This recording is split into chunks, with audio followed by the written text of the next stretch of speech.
Hi, I'm Jeffrey Pedinera, And I'm Andres Guzman. and you're listening to Film Q. Welcome back for another week. Apologies for any cheering and whooping you might hear throughout this episode, because just like on Friday when we went to go see Inside Out, we're neglecting the Chile Copa America game to watch this. Two Chileans, by the way. You may not know that. I think my dad was like a little disappointed. He wanted somebody to watch it with on Friday, and I was like, "No, I'm watching a movie." Yeah, so today we're recording over the quarterfinal game, so this one's actually more important than that last one, because if they lose, they're out. Anyway, enough sports. Cared about sports. I have one amendment. It's in our ongoing amendment section, whatever, for our show, and it actually ties into the movie we're talking about today. Back in our very first episode, we asked what would be the first movie you would show someone who'd never seen a movie. And I guess that question kind of evokes maybe like a younger child kind of thing, right? Yeah. But also, movies, as Ebert famously said, and Devin even quotes this in his review, which basically is going to say everything I want to say about this movie. Movies are empathy machines, right? And they get you into someone else's head, let you live in someone else's shoes for a while, so that ultimately you can come to a greater place of understanding with that person, right? And that's the power of movies. Right. And Inside Out is the literalization of that idea, and I adore that. And empathy and the conflict between our own solipsistic natures. Oh my God, these words I'm using. And trying to function in society. These are just themes that I adore. Like in the books I read, David Foster Wallace, the stories I try to write, and the movies I watch. So Inside Out is my new choice for the first movie I would show somebody. Really? You go with Inside Out? Inside Out. Which is also the movie we're talking about today, by the yes, way. this week we watch Inside Out. Yeah. I don't... Well, I think it's the quickest we've gone into our first movie. Yeah. But I don't... I guess I'll go right off the bat and say I loved it. Oh, yeah. Clearly I loved it, too. Not... Vote it into the canon. not up for debate, but I don't know if I could say, if I could go to a kid and be like, here, this is a movie you have to watch first. Why not? What stops you? Because really, I feel like that question, any movie outside of porn or something works for a kid. I don't know. I think it would be a great board to jump off of, but this wouldn't be the one I would choose. I don't know. You're sticking with Jurassic Park then? I think so. Jurassic Park's good. Don't get me wrong. I feel Inside Out captures what movies can do, and in a very literal sense, more than just wonder. They can get you to know, step outside your own limited skull. Yeah, and it teaches you some things. Yeah, it teaches you how to feel, how other people are feeling, and how it's okay to feel. Yeah, we're getting to the main theme of the story here, where sadness is important because it's the root of empathy, right? Yeah. And I had a point. Oh yeah, okay. Yeah. What the movie does is how its subtext is also its text. So, unlike other movies where, because I've been seeing people call it a metaphor, like this movie is one extended metaphor, but to me it's not, because it's representing what it is. You know what I mean? How could it? What is it a metaphor for? That's the thing. I'm like, isn't it kind of like it's almost putting stuff on the platter and being like, here you go, this is... Yeah, I mean, it's not... Showing. I can't... The emotions aren't standing in for some other aspect of humanity. They are the emotions. Yeah, you know what joy I is mean? joy, sadness is sadness. And that's what I love about the movie. Here I'm going to bring up I Heart Huckabees again. I brought it up last week, but I'll get into why I love it this time. Is because, like Inside Out, the themes of the story are the story. It's about trying to reconcile your own very limited perspective with this greater universe at large and other people, right? And that's very much the point of the story, where you have Jason Schwartzman's character, who's having like an existential crisis, and then he bumps up against this one guy who's basically ruining his life, and it's basically about them coming to a greater understanding of where they're each coming from, and that's the story, and it's also the theme. And Inside Out, it's the same thing where we have this girl who's, because of she's moving to San Francisco and all this family stuff happens, she falls into a depression, and it's about learning to express that sadness, because that sadness is important because it lets people know if there's something wrong. Right. And I adore when a movie can do that and not be blunt. That's not the word I want to use. I love the simplicity of the movie. Ultimately, this is going to be a thing I hit on over and over again, is that the movie is almost an exercise in complex simplicity. It's so good. There are times that Pixar is pretty great at, where they kind of like, they'll change the tone on you, where you'll be laughing, and you'll laugh a lot during this film, but you'll end up laughing, and then in like right next in the next scene, you're ready to cry. Like you're moved. That's like basic drama, right? What most movies seem to forget is you build drama by bringing the audience one way, building audience expectation, and then bringing it the other way, right? Right. And that works in a very literal story sense, where, okay, this guy's gonna go buy bread. Holy shit, a car came and crashed into the store, right? Well, but it also works on an emotion level, like, oh, everything's going fine, blah, blah, blah, you're laughing, haha. And then it takes a dramatic turn, you're like, oh, okay. Right, which is, I like... And it makes it so much more effective. To me, the scene I'm, like, kind of touching on for this is when she introduces herself to the class. And she's, like, super excited, talking about all these good memories about how it was in Minnesota, and then sadness gets hold of the emotion, and she just starts to cry in the class, and it's like, it hurt to watch. Which is also the truest representation of nostalgia we have. Because that's what I feel. I'm gonna start griping about our culture again. I think that was the first thing I kicked off this podcast with. But another word we've ruined is nostalgia, because nostalgia inherently is supposed to be bittersweet, right? There's supposed to be a sadness linked to it, because it's the idea that you'll never have that feeling that you associate that thing with again. But now it just comes to mean, they're remaking Final Fantasy VII, nostalgia bomb. It's like, no. And it is weird, because I do know... I love Final Fantasy VII, by the way, and I'm excited for the remake. There's like a lot of people... I do it myself, too. Like, people my age, our age, go on and say, like, oh, they don't make movies or music like they used to, and they're like, they're talking about like music and movies from like the 60s and 70s, and yes, the statements are true, but it's just like, that is 20 years before you even thought of being born. Like, who? Or you thought of being born? It was your choice, Andres? No, I'm ready. I'm gonna join the world now. Referring to our parents, but like, so that's before you were a little sperm in your dad's balls, to put it more crudely.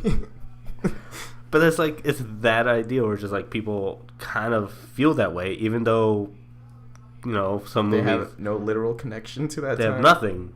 Yeah, and they don't make movies that way anymore, because they're making them how they make them now. And if you look hard, not even that hard, look at who I'll be talking about later, Edgar Wright, who's making fantastic movies his own way. Spoiler. Just if you're only looking, like, I make this point about music all the time. If you're only looking at the pop charts, then you're gonna find a lot of shit. But never pay attention. Never go into a Transformers film thinking it's good. Yeah, like, this is representative of our modern cinematic culture. Because bullshit. Even the 50s, or was it 40s, had Cleopatra. You know what I mean? Which was I think it was after that. But yeah, no. But you get what I'm talking about, right? Every era has its failings. Yeah. And its successes. Yeah, you can probably weigh them and start being all nitpicky about, like, well, this era had more and this one had less. But really, if you're thinking about it on a global scale, then there's always great cinema somewhere to be found. And that's what matters. And I think we're actually in one of our greatest cinematic periods. I mean, 2012 was great. 2013 was amazing. 2014 was amazing. And now 2015 is already shaping up to be fantastic. We're only halfway, and I'm like... Mad Max was my favorite movie of the year, by the way, and now Inside Out has supplanted it. I don't even know what my standings are. I still have, like, Cinderella pretty high up. We're only halfway through the year, and the end of the year is always where all the big guns come out. Although Oscar seasons, TIFF, all that stuff. Although it's happened the past couple years now where the movie I watch early in the year usually stays at number one. I think last year. Was it last year? It was Lego Movie? The Lego Movie was like March, yeah. Yeah, that was last year. That was number one for you? Wasn't it? Or was it I don't know. Snowpiercer? I'm pretty sure it was Didn't we Lego both not do like numbered though?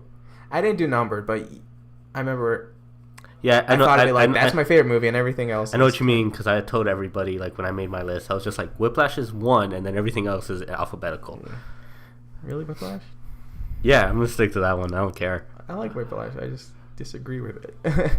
That's a topic for another episode. Let's go back to Inside Out. Back to Pixar. Something,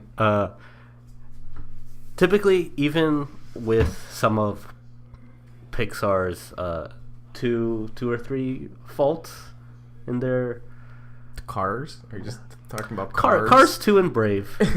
I haven't seen Brave yet. But regardless It's such a of shame that, that Brave isn't, from what I hear, isn't good. it's good. It's just it's that all same argument where it's just like it's good, but it's not Pixar good. I just heard that it was. Yeah, I just heard the story And was very. it's like two films in one. And then this happened, and then this Yeah. happened. But though it's in those two films, kind of, Pixar other times always brings three things that I always like think about. Great visuals, and even though Cars 2 did not have a good story, it looked gorgeous. That's funny because with Inside Out, watching the trailers, I was like, I don't know if I'm digging the style, and I don't know if I'm digging the animation. I felt the same thing It's up like- until we saw it. Yeah, and then I saw it in motion, and I saw it. Is that a weird How? pun? Is that a weird pun? In motion? Yeah. Oh no, I don't make puns. I hate puns. You got me off my train of thought now. Oh, train of thought. An aspect that's in the movie. That scene kind of reminded me, back to Lego Movie, kind of reminded me of spaceship scene, which fucking killed me when I saw it in the theater. Nothing's funnier than Charlie Day just screaming spaceship. I gotta buy a spaceship Lego. I have the double-decker couch. You'll see it down there. That's what I was gonna say. Yeah, the simple designs. Like I mentioned, I don't know if you can call it simple, because like, but they are super. Like, look at. it's simple, but it's also vast too. Like the whole mind. No, that's the thing. I was gonna say the character designs are super simple, but oh yeah, it's also because we're dealing with such complex, cerebral ideas, and the way they were able to convey that through such simple character designs makes it work. You know what I mean? Like, look at the one that I love, and Movie Bob, who I brought up to you earlier today, made a great point on his Twitter where he mentioned how perfectly designed Sadness is, because you're immediately like empathetic towards her. Isn't she like wearing like an oversized like sweater too, and or wears something? like a fuzzy turtleneck sweater with those two big glasses and the little buck teeth. My favorite detail is just like she has no feet; they're just like little nubs for legs, and so cute. But yeah, and I didn't dig Joy's design either, but then it works. And Anger was super simple, but anger is a simple emotion, right? And Lewis Black, perfect. Yeah, casting. let's talk about how perfect.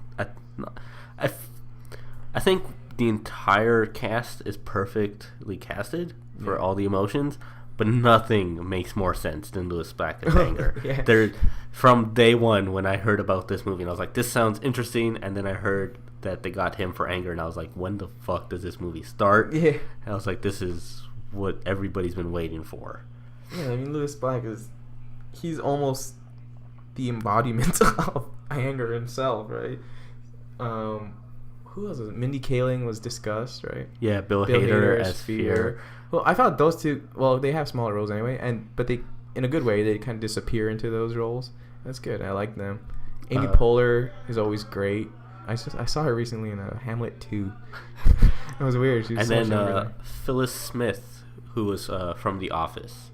Yeah. Oh, she's amazing in this. She was just again, like, back, same thing with Lewis Black, when I was like, I wasn't familiar with the name, and then when I looked her up and realized it was Phyllis from The Office, and I was just like, perfect. Yeah, she has that naturally It's this weird. It's like this sincere sound in her voice. Yeah, see, almost pained. Everything she says is almost pained, and you're almost like, oh, you're immediately again empathetic. Keyword.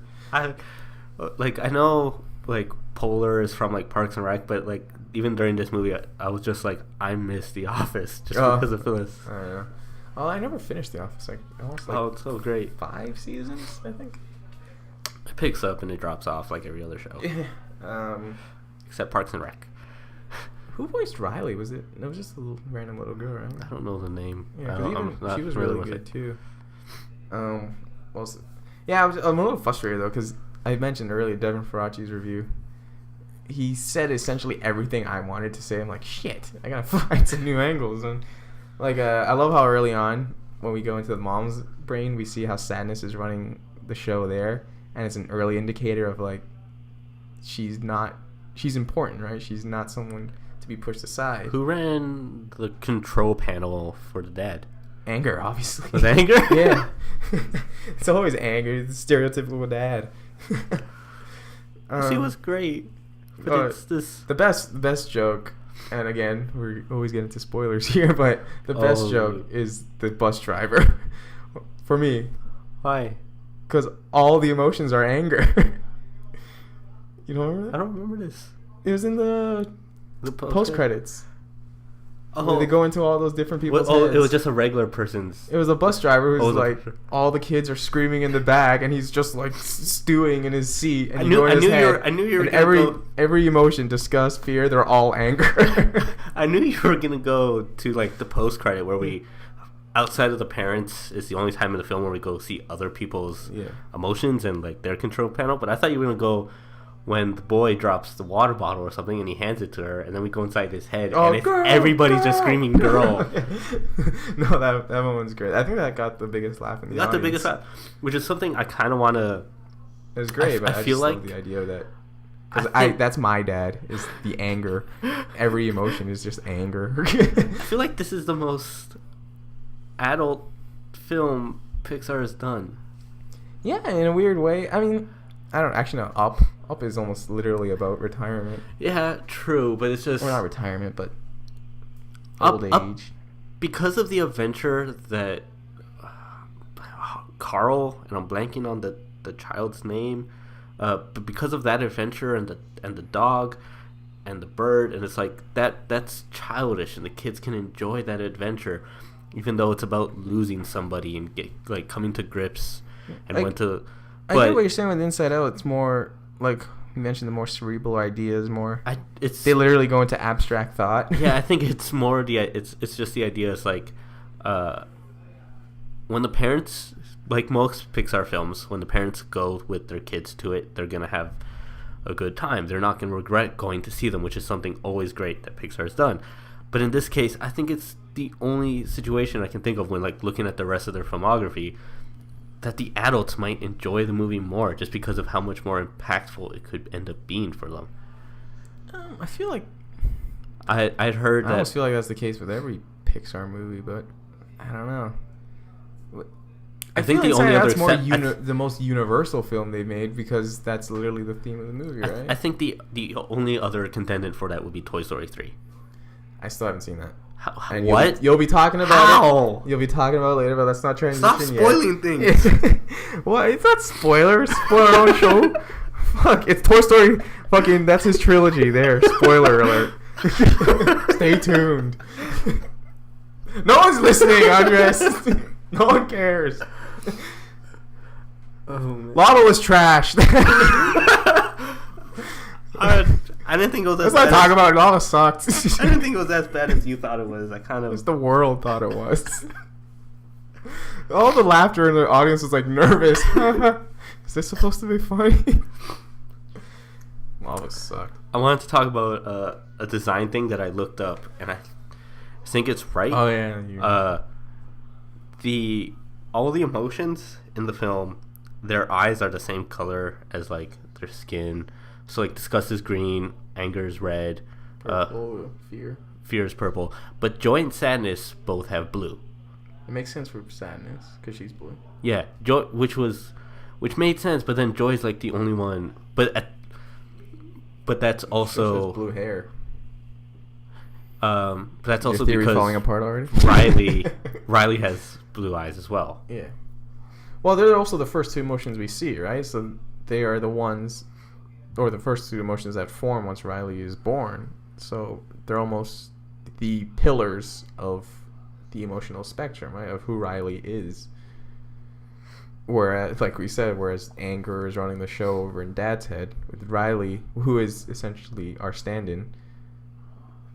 It's weird. It's the audience stand-in. She's the audience stand-in, but also she's very much a character of herself, and we want good things for her, kind of thing. But yeah, it's emotion. Joy and sadness are the leaders of the team. Although it's not initially that way with sadness, with Riley, we have to learn her importance. Right. And along the way, we meet Bing Bong. I wanted to get into this because I was waiting for you to stop because I was like, this is what we need to talk about next. Bing Bong is gonna break your fucking heart. In my notes, I says it leaves you fucking wrecked. Bing Bong. Again, a character design I didn't think was gonna work when I saw it. I'm like, ugh. I don't know. I think they maybe went a little too far with the imagination. But holy shit, does he just win you over? Again, I can't remember the actor's name, but I don't know. Perfectly cast. I thought I remembered it, but then I lost it for a split second. I was gonna say like it's John C. Reilly, but no. No. I know. He's in older. Just because I think it's John C. Reilly. He's like a constant. He's one of those that guys that you see in movies like, oh, that guy. Yeah, but he's also been in like a lot of prior Pixar films. He's been in a few. Is he an Obvious Child? Is he the dad? You haven't seen Obvious Child yet. Obvious Child. I think he is the dad. Anyway, he's in a lot of movies and he's really freaking good. And as Bing Bong, he might not be won over like I was at first. He'll probably be like off-put a bit, but by his final scene, that's where it clicked. Like that scene hit me hardest, and I think that's the one where you could hear all the dudes in the audience be like, just embrace it, guys. Let the tears flow. It's like that slow reveal of just watching him vanish. He's the hero sacrifice. It. Yeah. Oh, take her to the moon for me. Oh, I'm gonna cry right now. But even think about like what that means. Like if it's possible for Riley to forget something that would have been as impactful as Bing Bong to her growing up, what else could she or us end up forgetting? Well, I mean, if we're like going by this idea of what Inside Out is thinking about and how our brain works. I mean, yeah, it's that bittersweet idea, right? Life goes on. It's this endless. Oh, we're getting fucking deep on this episode. But that's the magic of Inside Out, right? It's the most human film they've made, in a way. And yeah, so it gets into this idea of all time moves on. There are things you're gonna forget that you move on. They don't end up moving back to Minnesota. They're just there to support their daughter when they realize there's a problem, and she's sad. Ugh. This movie, man. We both really liked it, but we're both thinking, fuck this movie. Yeah, it's like heart-wrenching. Oh, on a lighter note, it has my favorite line of the year when she spills the facts and opinions. It's like, again, it's beauty in its simplicity, where she spills a box of facts and a box of opinions and mixes them up, and she's like, they look so similar, I can't figure it out, or I can't sort them out. And the guy's like, don't worry, it happens all the time. Genius. So do you remember to write about the song? Sorry? The commercial song? Oh, Triple Dent Gum. Oh, that is another. One of my favorite running gags in a movie in a long time. Oh, Triple Dent Gum. Oh, yeah, it plays with the idea of stuff the most random things just gonna pop in your head, stick in your brain for whatever reason. Do you have something like that? I don't think I have something like that, but I think it's so funny that it ends up being like workers in long-term memory that are just like yeah, we just send that up. We just want to fuck with them. We just bring it up. We just send that randomly. We just send it randomly. I know I have one. I just can't think of it right now. It'll come to me at the most random time. It'll be in the amendment next week. For this whole week, it's been actually a Childish Gambino line. So they made the beat, then murdered it. Casey Anthony. That's been constantly popping up in my head. Also, because I think I'm like, damn, that's offensive. Anyway, does Inside Out change your ranking of Pixar movies at all? I don't know. It's still pretty high up. It's really Pixar films are always really hard for me to rank because a lot of them are like crucial to me.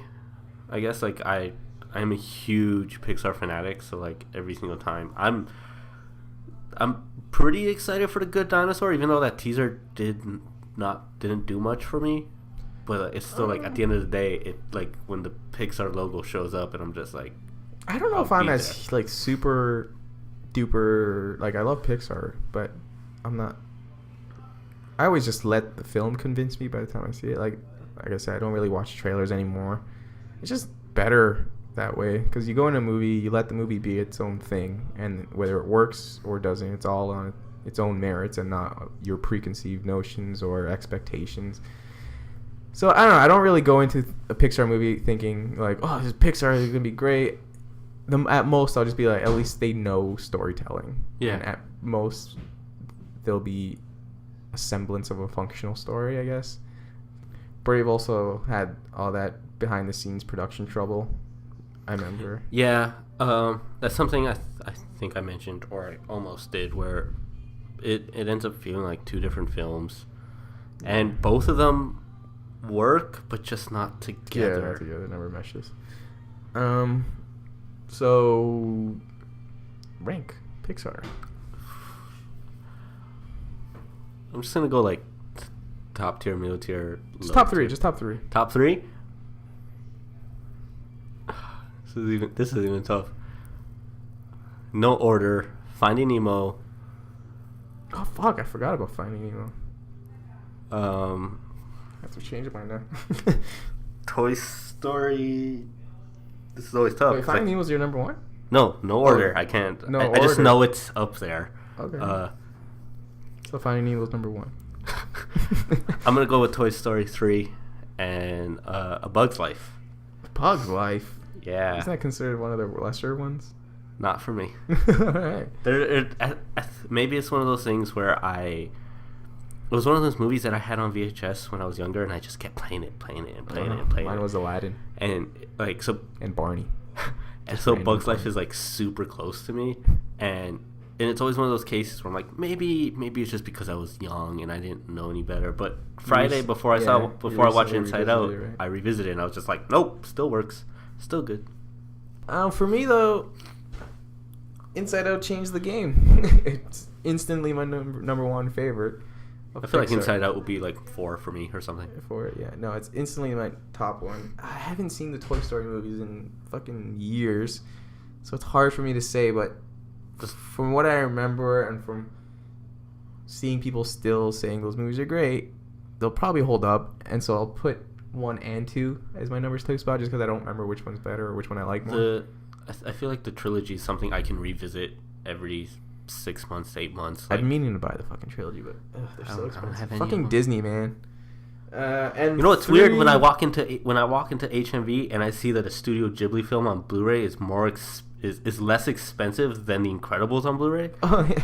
Tell me how I can pick up Spirited Away for like $24.99, but I gotta pay $40 for The Incredibles. Oh my god, $40? Is that much? Yeah, it's ridiculous. It doesn't. Fucking Christ. I want it, but I'm like every single time I pick it up, and I was like, fuck, not today. It's more than a Criterion. I know. Jesus I bought Christ. 2 the other day, and it cost me $60. That's why I'm not looking forward to the Star Wars Blu-rays coming out. It's like those are gonna be like $200.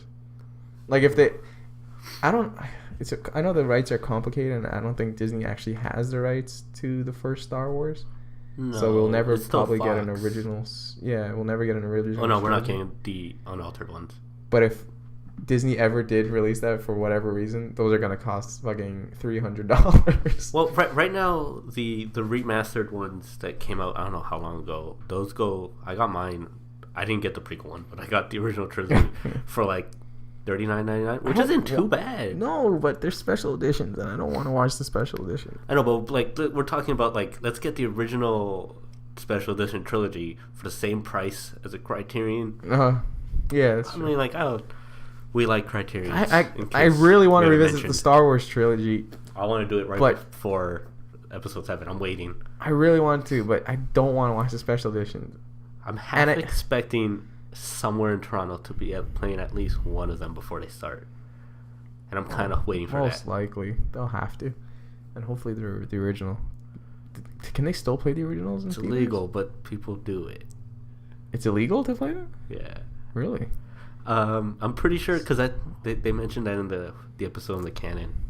That when they do the Star Wars, because Devin says he saw both of them, the unaltered, and Amy's like, "Can you do that?" They're like, "Not supposed to." They did it anyway.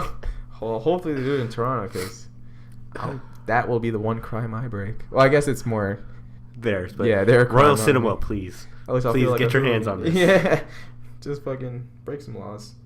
Oh yeah, I didn't say my third one.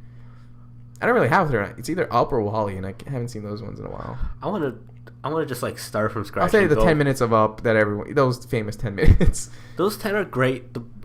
I like Up, but then it just kind of like it pitters out. Yeah, and Wall-E's the same thing, where it's just like when the first half of the film comes in and it's the silent film, and you're just blown away and like this is incredible, and then they go up to the moon or wherever the fuck they go, and it's almost like a different film. That's why, other than the Toy Story movies, which I can't remember again, the problem I've had with Pixar films is that the magic always kind of wears out fairly quick. But with Inside Out, it's the first one I've seen that, like, in my recently cognizant years, that matters from beginning to end, is important from beginning to end, and functions on a higher level. Inside Out is going to join the conversation, but I think other than that, excluding Bugs Life, if I wouldn't put Bugs Life in, fuck off. If I wouldn't put Bugs Life in my top 3, easily would have been Monsters Inc. So I think the Toy Story films, Finding Nemo, and Monsters Inc. are the only one that Monsters Inc. That's, oh my god, I keep forgetting all these movies. And those are the only ones that capture what? everything. Fuck Up on Wall-E. I'm putting Monsters Inc. Monsters Inc. is great. With my number 4 spot, Cars. No. Planes, man, planes. Cars is decent, but like it did not warrant a sequel at all. Well, Finding Nemo got a sequel. That's your number 1. It's not number 1. I'm gonna establish that as your number 1. I'm amped for Finding Dory. And all this talk of Toy Story, let's just get into our trilogy discussion now, because I ruined earlier in the episode. Ruined. Yeah, his is the Cornetto trilogy. It's not a real trilogy. It's a trilogy, all right. I'll defend myself in a bit. Tell me, let's keep this Pixar train rolling. Why Toy Story? All right, so have you ever heard because you were talking about the before trilogy, and that always seemed more up your alley. But I love Richard Linklater and what he does with the before trilogy. But I just thought, I was like, Toy Story. I just want to talk about more Pixar. And I want to, if anything, I want to dedicate. Have you seen the Before trilogy? No. Okay, you need to watch that, because I want to do a full episode about that too. A full episode? We'll see. Like, not even a new release. One of our slow weeks, maybe. Jesus. Okay. I haven't seen it, so I have no idea what I even talk about. Well, we saw Spring, and they talked about how much they were infatuated with those films. Well, it's funny because everyone said they were influenced by it, but they hadn't never seen it before. One of them did. One of them did it. Which was both? I'm pretty sure it was both. No, I think it was one of them. Who wasn't the writer? It's funny. One of the directors actually tweeted recently that he's like, "I love reading about all these filmmakers I was supposedly inspired by," or like, "That's my main way of finding about new filmmakers is hearing that I was inspired by them." It's so good. Those guys are hilarious. But I love the Before trilogy, but like hands down, like I think Toy Story is the one that I can like sit through and watch a whole day worth. Before is kind of not heavy, but it's just like there's more emotion, I guess. I don't know, like I'm not sure. Toy Story? more like there is more from before, but it's like it probably just hits harder. It's a different type, so Yeah. but it's different. Like with Pixar, it's always there's a clarity of emotion, and it's less like if the before movies are movies about for your brain, then Toy Story is one for your heart, right? I'll take it. That's the way I would at least put it. Like they're both getting more complex, or I mean they're both for both, but I mean in the most layman's way of putting it. The 4 is so smart. I this year I recently rewatched all 3, and I also read the scripts to all 3, and it's just like fucking perfect writing consistently. All that Linklater great dialogue that he's known for, and I like Boyhood, but the dialogue wasn't as impactful. I've only seen like 2 Linklater movies though, Dazed and Confused and Boyhood. Yeah, but Dazed and Confused has. No, I like Dazed and Confused. Boyhood works. You haven't seen School of Rock? Better. Oh yeah, I always forget that's a Linklater. Oh, yeah, because I was gonna be like, yeah, you're a music guy. I'm pretty sure you've seen School of Rock. I like School of Rock. That actually might be my favorite Linklater movie. Now that I think about it, I rewatched that like a few months ago, and I was like, this is probably not gonna be good because it's. I know you love like Soderbergh, and he kind of does like those movies every once in a while where it's just like out of his. Them? Yeah, it is like out of his field, so to say. Well, he doesn't really. That's what's great about him. He doesn't really have a field. He just does everything. I kind of felt that same way when I looked at School of Rock, and also I think the year after was like Bad News Bears for Richard Linklater, and it was like these 2 movies that I'm like seeing, but the before movies, Boyhood, Scanner Darkly, Waking Life, all these movies, and I'm just like they don't really fit with his other ideas because he's. I don't want to say he's smarter than that, but his other movies end up feeling smarter than those. So it's like, but watching School of Rock, it kind of reminded me of how good Jack Black could be. I'm kind of a huge Jack Black, not huge, but I'm a big Jack Black fan. I mean, I like him, but let's admit that there are times where he doesn't work. I don't think it's on him. I think that might be the directors don't know how to use him or whatever. Yeah, I never blame the actor. I always right. Other. He was great in Bernie, which was another Linklater film. Bernie? I haven't seen that one. With McConaughey. Oh fuck! What was my Jack Black point? Oh, the one movie that I see a lot of people shit on, but I adore it. It's Nacho Libre. I love. I shit on it. A lot of it is admittedly is my parents are Chilean, right? And so as am I. I know, but fuck, I don't know. They just we find. What did you think of that Will Ferrell Spanish movie? Did you like that one too? Oh, I adore that one. What the hell? Because it's such a farce. It's the comedy is played absolutely bone straight, and it's hilarious. Bone dry, fuck, I don't know. Point is, with Nacho Libre, we're just always laughing at all the Spanglish and the ridiculous accents. That is probably my most quoted movie in this household. Give me some of that corn, eh? Anyway, we're getting off topic. Toy Story. I don't think you've said one thing about it yet. Did you ever hear about the anecdote that Andrew Stanton has talked about when they made Toy Story? No. I don't read up on the background. There was a TED Talk that I definitely didn't see that. Yeah, that Stanton had done, and I watched it. And in it, he talks about how, like, back when Pixar was making Toy Story, and they weren't known as a company yet, so they were kind of in the shadows, I guess. Like, nobody really knew of them. Yeah. So they're working on it, and they get stuck, and they don't know what to do. But they had a note saying that they wanted to be different than other Disney films, right? They didn't want there to be the hero and the villain. They didn't really want there to be a love interest. They didn't want an I want moment, and they wanted no songs. They didn't want it to be a musical. I love Randy Newman though. You guys, Randy. No, but that's different. That's like songs for the movie, not songs in the movie. Like yeah, okay, I get it. Right? So they wanted to stand out, and they got stuck. And John Lasseter sent them, I think, like the working script or some work in progress to some people at Disney. Disney sent it to unnamed songwriter that they didn't want to specify, who then sent them a note back saying they know what the movie needs and they need a villain. They need songs. Yeah. They need a love interest. They need an songwriter saying moment. They need songs. Yeah. So Lasseter came back and was like, this is what we're not going to do.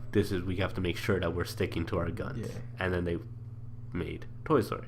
And it changed the world. I really gotta fucking rewatch that movie. I'm thinking back. The closest thing it has to an antagonist is the teenager, I guess. Maybe he's younger than a teenager. Yeah, but he's more just. Isn't he in it for like just a bit even? But they also traumatized the fucking kid.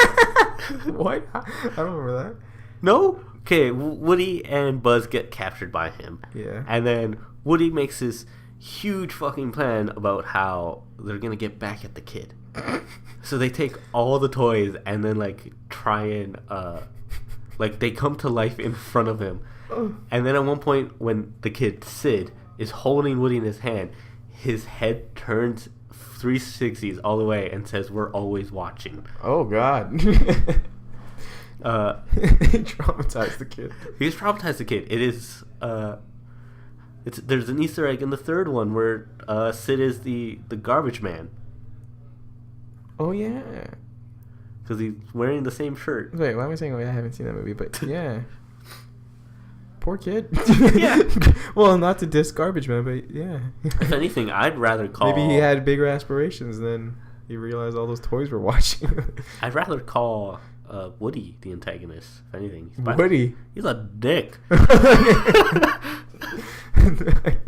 Fuck, I really gotta watch those movies again. I remember nothing about them. Buzz comes in and Buzz has the mentality of like, oh, I'm a new toy. Like, I'm not a toy. I'm real. I can fly. Watch me fly. Yeah, and Woody's always trying to kind of poke holes into that. And Woody's like, no, you're a toy. Yeah. We're all toys. And everybody's like falling for him and idolizing him. And he's so used to being the top dog. The top dog. He's always used to like running the place. And that when he sees that and he fears what Buzz could be, and yeah, so the drama was great. It's rooted in just character desire, and there's really no plot, but that's all you really need. And a lot of this was a question that was brought up in one of my classes recently, was you can have great characters with no plot, but you can't really have a great plot with shit characters, you know what I mean? And I guess Toy Story is almost a perfect example of that, where you don't have your stereotypical plot progression, antagonist, blah blah blah, but it's still engaging from moment to moment because it's rooted in character desire, what they want, and then what they need. And yeah, that's why none of the villains, I guess except for the third one, in the second one when we finally do get a villain, they're not even that bad. I guess like you have Zurg, which is a playoff for Buzz, right? He's like Buzz's antagonist within. Yeah, but Buzz's I remember show. It ends with them playing football. they're playing catch. Yeah, but it's so good. I love that moment. Because it's a play on the Star Wars thing where he turns to him and is like, "I'm your father." Yeah, right. Yeah. And it just ends up being like, "Oh, I just wanted to like get closer to you." Yeah. Becomes super like Zurg's the big bad guy that they're running away throughout most of the film, but then they also pull the rug, and it's just like, no, it's actually Kelsey Grammer is like the villain in the second one, and he's not even that bad. He just doesn't. He wants to be in a museum, being seen by everybody because he's been forgotten. All three of these movies have these huge emotional scenes. Yeah. In the first one, it's when Buzz goes to fly and he just falls and he doesn't make it and he ends up like losing a leg when he drops, but it's like that realization in his eyes as he's falling to the ground that he's a toy. In the second one, it's when Jessie gets left behind and she's left under the bed, and then when she's finally found, she thinks she's going to be played with again, and then she's left in a box on a side of the road. And there's like, I don't even know the name, what song's playing over it, but it's a song that just leaves you gutted. Is it Randy Newman? It's probably Randy. It's not Randy Newman, actually. And then you haven't seen the third one, but there are like four scenes in that. I heard that was like all the everyone. I remember when that movie came out was like saying how they were bawling and they were. You can't not cry because it's just like moment after moment after moment where you're just like, it's like this is it. Like these are what had come up to all these things. It was all leading up to these moments, and it's just pure emotional punches. Punches, emotional. All right. Any honorable mentions for your trilogies that you were, other than the Before series, that you were thinking about? It's weird that, like, I know I kind of mentioned this question to a few people, and everyone was kind of like, original Star Wars, right? And I was just like, oh yeah. Well, I really like Star Wars, but it's like, we talked about this, and I want to revisit them to see how much I really do love them, because I do. In my I saw them memories, I love them, but I don't want to watch the special edition because there's one moment in particular that I just despise and I don't want to see it again. No, it's the fucking, what is the soul song or jazz R&B song by that one alien in Jabba's palace. It's, you don't remember that? I don't remember. It's the worst. You probably repressed that memory. Anyway, let's talk about my trilogy now. So, you've been giving me shit because the Cornetto trilogy isn't an actual trilogy. You have 3 people that are connected in every film. That is it. Thematic connections. And this ties into my That's actually kind of debatable, too, because, like, in The World's End, and they had all the actors of the previous films show up. So, but still. Yeah. I didn't even know that. Yeah, they called back everybody that had been in Shaun of the Dead and Hot Fuzz. So really? Everybody is in it. Is the blonde girl the girlfriend from Shaun of the Dead's in it? Who's the blonde girl? His girlfriend in Shaun of the Dead. The one he's trying to get back with. I think so. She's in The World's End? I don't remember seeing her. Pretty sure. They all have, like, whether they're small parts, but they're all in it. Most of them are in it. I don't remember that. Anyway, my point, and this is how are they connected? Indicative of my mantra that I've established throughout this podcast, is that they're all films examining men on the cusp of adulthood, like true blue adulthood, growing up out of that late period adolescence, the early 20s kind of thing.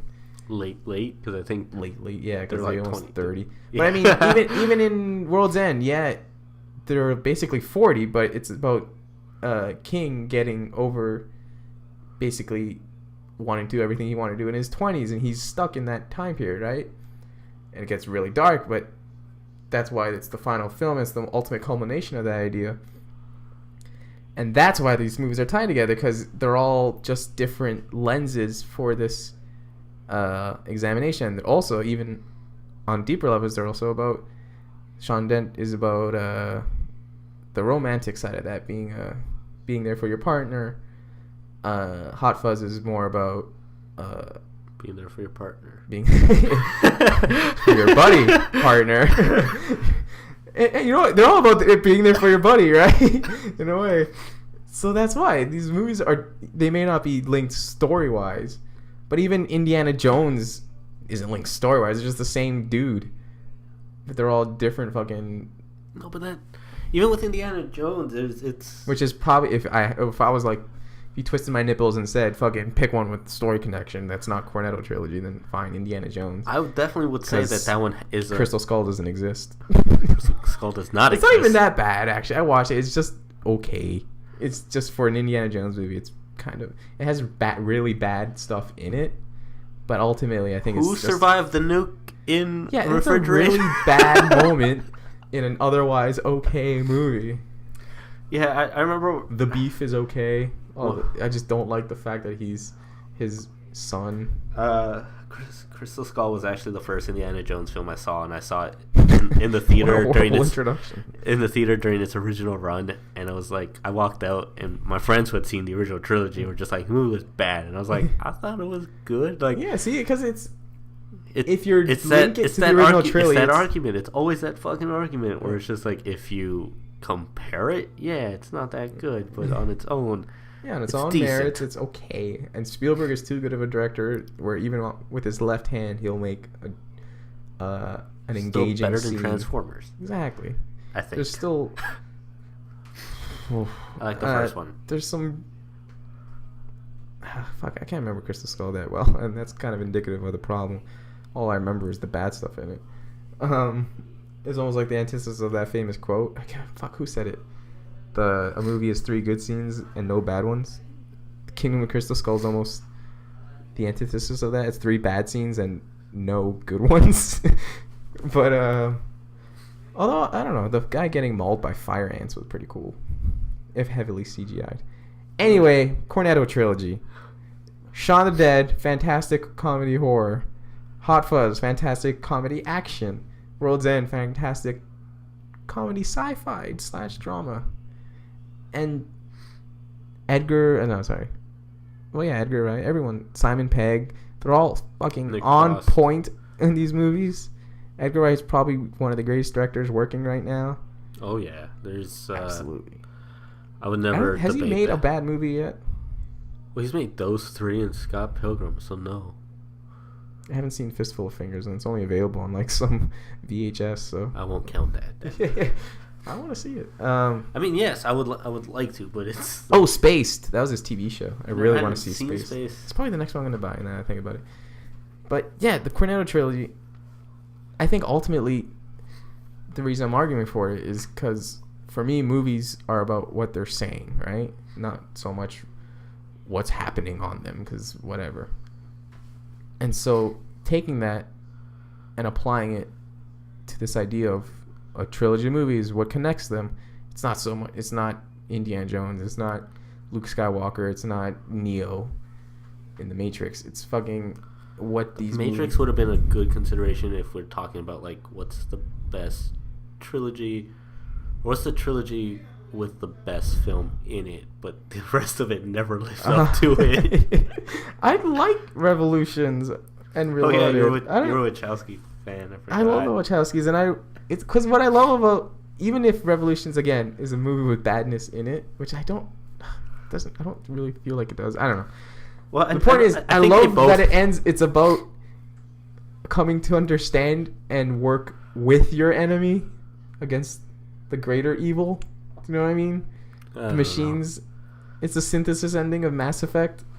I haven't played Mass Effect. Play it. It's amazing. Isn't it an Xbox game though? But yeah, you have this huge blockbuster trilogy, and the humans are in their last stands against the machines, and it's about cooperating with the machines to get rid of the virus against the greater good is cooperation. For the greater good. Which is the greater good.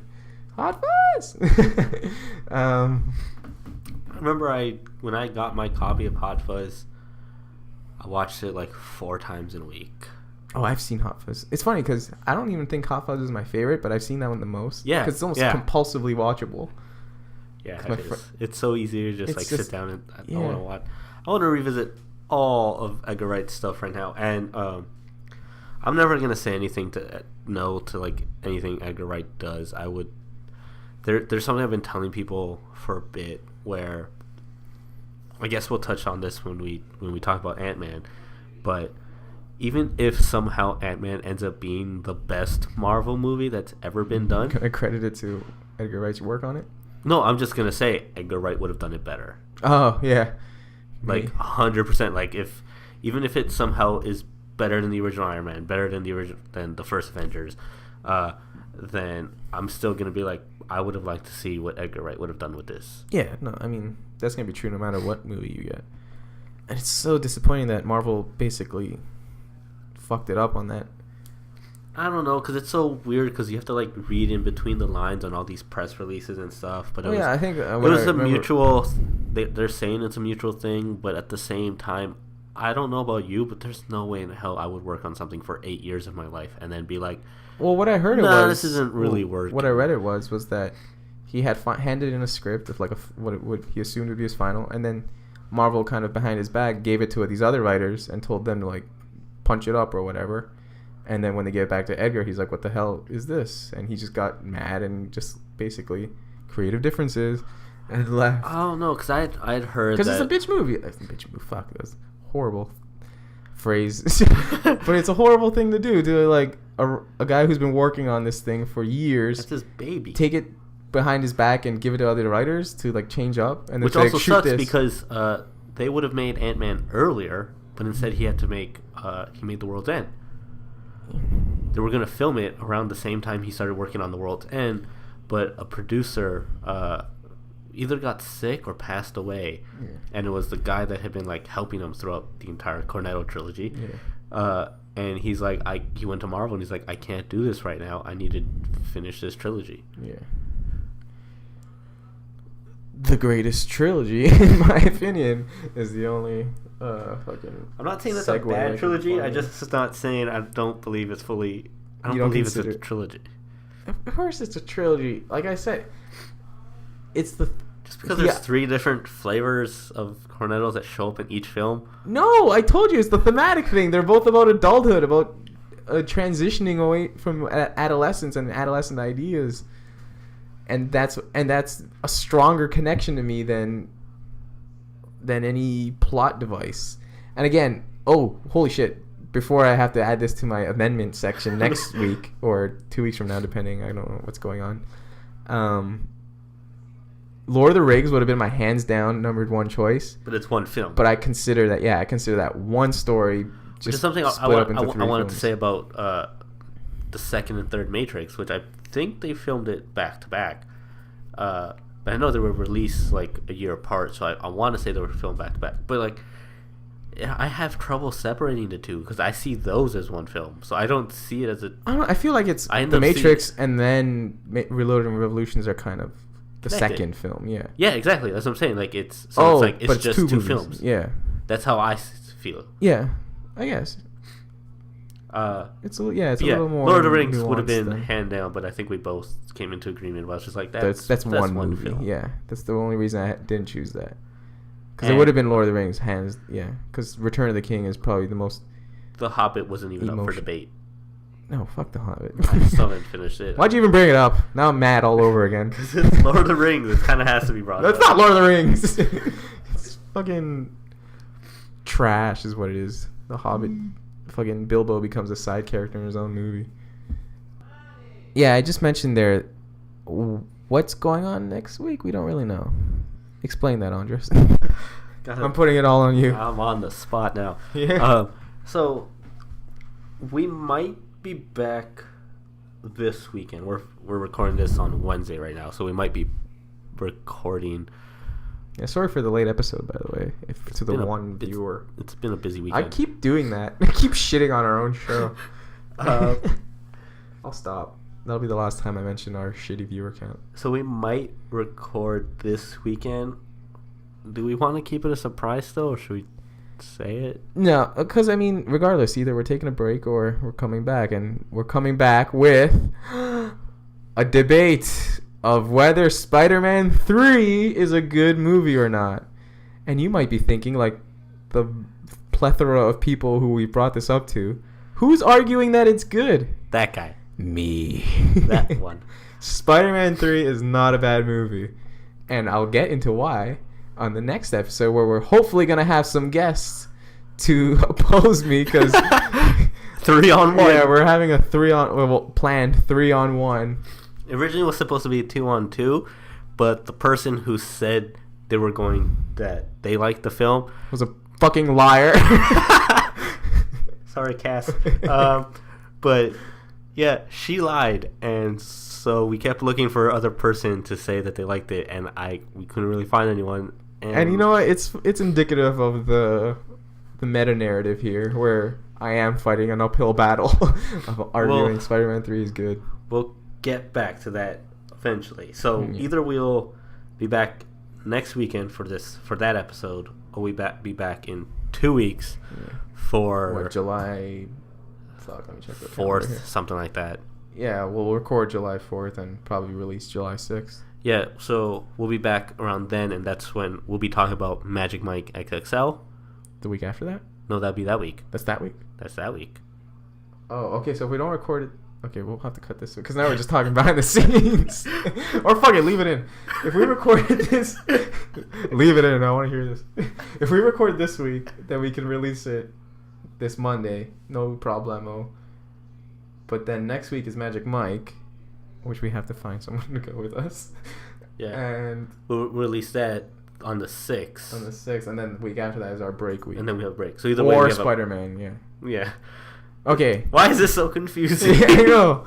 Fuck. Organization is not our strong suit. This is why I went out of my way and made a fucking list of like the next 27 episodes. Yeah, but then you double booked everything. What do you mean? Fucking Lawrence of Arabia on this. This is why we're recording on Wednesday, because we decided to go watch Lawrence of Arabia the day after we watched Inside Out. So I was exhausted. It? No, Yeah, I loved Lawrence of Arabia. We're exhausted. Fucking, but I missed at least a combined 2 minutes of it. Which, in a 3.5 hour film, it doesn't. But I think we both slept during the same scenes. Where it was just like a lot of panning and shots of the sun. A lot of beautiful vistas. We're like, we can miss this. This is okay. I'm just gonna close my eyes. As soon as like voice came, and I was like, huh.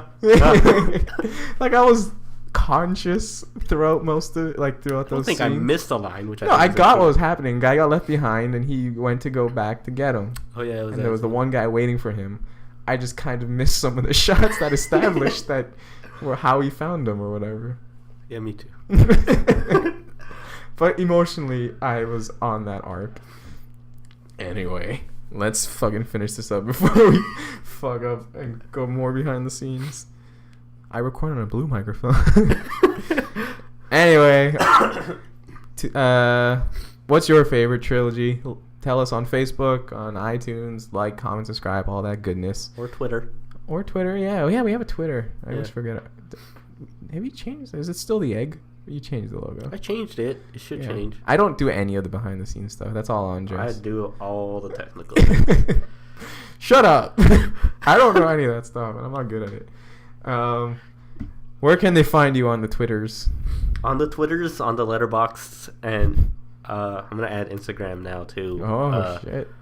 But it's all at Pocket Writer. Yeah, it's easy for you because you're all. Mine is different for every single one. So that's why I throw 03 and I just like go straight for it. Yeah, fuck it. I'm on Twitter. I am Jeff_Ped. On Letterboxd, I'm JeffPed altogether. And fucking, I'll throw in my Instagram today too. I'm Jeffrey. Oh, fuck, I don't know. Let me go check it. It's. I don't know if there's a dot in there or. I don't think there is. No. Oh, wait, is it underscore? Shit. How do I check my username? That one. Does it not say?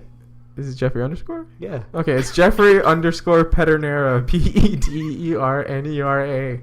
Follow me. This is the worst episode we've ever done. This is Film Q. Bye. Okay, never mind. I'm back. Who's ever listening is what's in your fucking Film Q? Let's get this over with. Okay. So compose yourself, man. Okay. Professional. So last week we saw older films at TIFF. This week I'm gonna be watching Wizard of Oz. What? I don't know. That came up funny.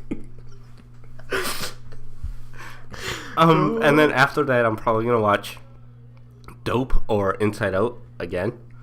And then sometime next week I'm watching Max, which not Mad Max. Which Jeff told me earlier that apparently is good. Which I mean, and you're a huge dog person, so I'm a huge dog person regardless. Yeah. White God is still your favorite movie, isn't it? Yeah, but there's a huge fucking asterisk. I'm just like, I don't know. It's just has dogs. Right. We have a shot where there's like 280 dogs just running, like non-CGI real dogs that are just running towards the screen. You ever seen that video with like all the corgis just running in the hallway? No. I will show you this video after, but it's just like it's that on a bigger scale, and I'm just like, please continue. 2 hours of this, please. All right, my film queue is fucking. It's still the same shit. I haven't fucking watched anything. I'm gonna watch 25th Hour, Todd Solondz's Happiness, and maybe finally watch the third Godfather movie, or revisit the third because I have seen it. Revisit it. I was supposed to do it last Sunday, but the Copa America is going on, so my dad's like, I want to watch the game. I'm like, okay, guess I'm not watching Godfather. That's my film queue. What's in your film queue? Let us know. Like, comment, subscribe. I'm not going to say all this again. Am I forgetting something? I think that's it. All right, that's it. You're listening to Film Queue. Bye.